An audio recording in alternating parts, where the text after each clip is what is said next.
O Daerp anunciou a compra de 135 mil hidrômetros. O custo, 11 milhões de reais. A aquisição desses equipamentos tem gerado polêmica em Ribeirão, já que a última licitação aberta em 2016 foi alvo de investigação do Ministério Público por suspeita de superfaturamento.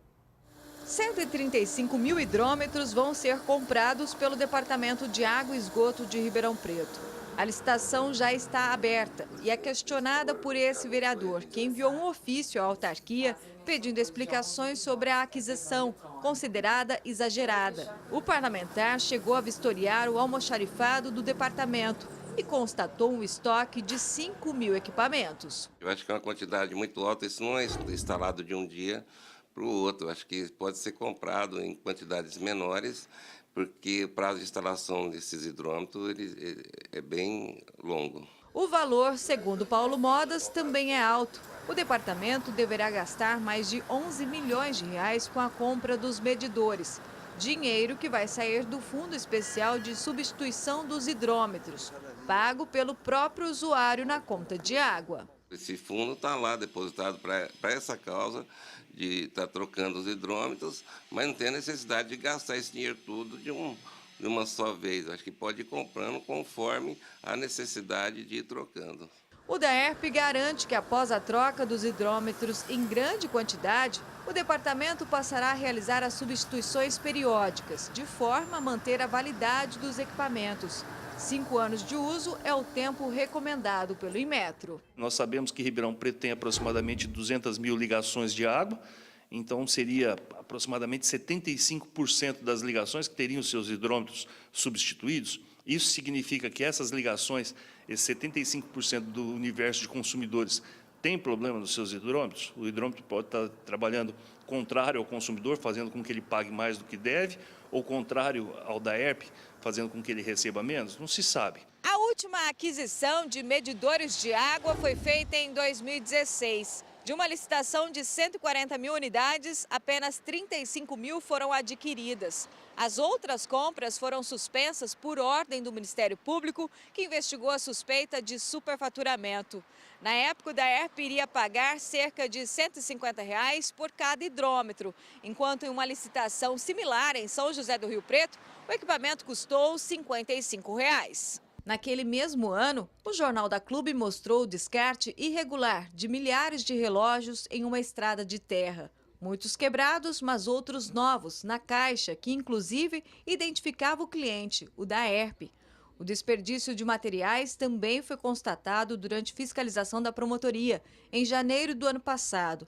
Tubulações compradas há mais de 10 anos que nunca foram utilizadas e estavam deteriorando no pátio da autarquia. Prejuízo de R$500 mil. Por que não usar esse dinheiro que está sendo gasto todo de uma vez só para se aplicar no próprio órgão? Ou para se aplicar esse dinheiro ganhando-se aí juros, correções, e usar esse rendimento para melhorar esse órgão que está tão complicado. Chimene Osório para o Jornal da Clube. A promotoria não se pronunciou. Já o Daerp informou que a substituição dos hidrômetros é necessária, pois 15 mil equipamentos estão parados sem condições de leitura e outros, cerca de 110 mil, têm mais de 5 anos de uso. A medida também faz parte do plano da autarquia de reduzir o desperdício de água no município. O departamento também afirma que após a renovação do parque de hidrômetros, as substituições passarão a ser constantes e não haverá a necessidade de grandes aquisições. Rafael Aguiar está ao vivo e tem mais informações. Rafael? Pois é, Pulse, no fim das contas, quem sai prejudicado é sempre o contribuinte. Para falar mais sobre esse assunto, a gente conversa agora com o Rafael dos Anjos, especialista em gestão pública. Rafael, a quantidade de hidrômetros a ser comprada de uma só vez levanta polêmica justamente pelo histórico negativo do Daerp. Boa tarde. Boa tarde, Rafael. Boa tarde, Pulse. Boa tarde a vocês que nos assistem no Jornal da Clube. O histórico do Daerp, ele contribui negativamente para o fato. Então, você precisa repensar até a forma de fazer isso, de fazer essa aquisição. Precisa ser dada uma transparência muito mais do que usualmente é necessário.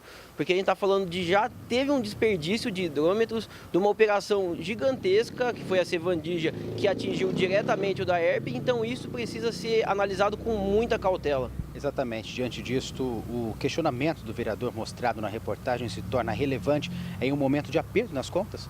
O vereador andou muito bem no caso. O vereador é um servidor público que ele tem o dever de fiscalizar e até de prestar contas disso. Ele teve a oportunidade de entrar no DAERP e ver o desperdício. Talvez seja o caso dele mostrar um relatório com fotos do que ele viu, para a gente poder tomar uma decisão mais embasada e verificar se realmente há essa necessidade de aquisição. O DAERP ainda não passou por um choque de gestão? O choque de gestão ele é necessário no DAERP. A gente não consegue ainda ver medidas que convençam que esse choque de gestão foi feito. A crítica também é pela quantidade considerada exagerada de equipamentos, visto que materiais se deterioram no pátio da autarquia. Uma alternativa para isso seria, em vez de fazer um pregão para aquisição total, global, ainda que com entrega parcelada, seria um registro de preço. O que é isso, para você que está em casa nos entender? Seria como se você congelasse o preço desse hidrômetro durante um ano e permite que a administração vá fazendo a aquisição conforme a necessidade. Uma aquisição desse tipo resolveria o caso e não teria tanta polêmica. Rafael, a gente percebe que a autarquia só realiza essas medidas em momentos de crise. A troca desses equipamentos não poderia ser uma política permanente? Sim, até porque o hidrômetro ele tem um prazo de validade, então você já sabe que de tempos em tempos vão ter que ser trocados hidrômetros. Até porque você não tem uma mão de obra, uma capacidade de trocar tudo ao mesmo tempo. Então isso teria que ser uma política constante, permanente e plenamente planejável. Tá certo, Rafael, muito obrigado pela sua entrevista aqui no Jornal da Clube. Daqui a pouco eu volto com outras informações. Fala, Puzzi. E Rafael?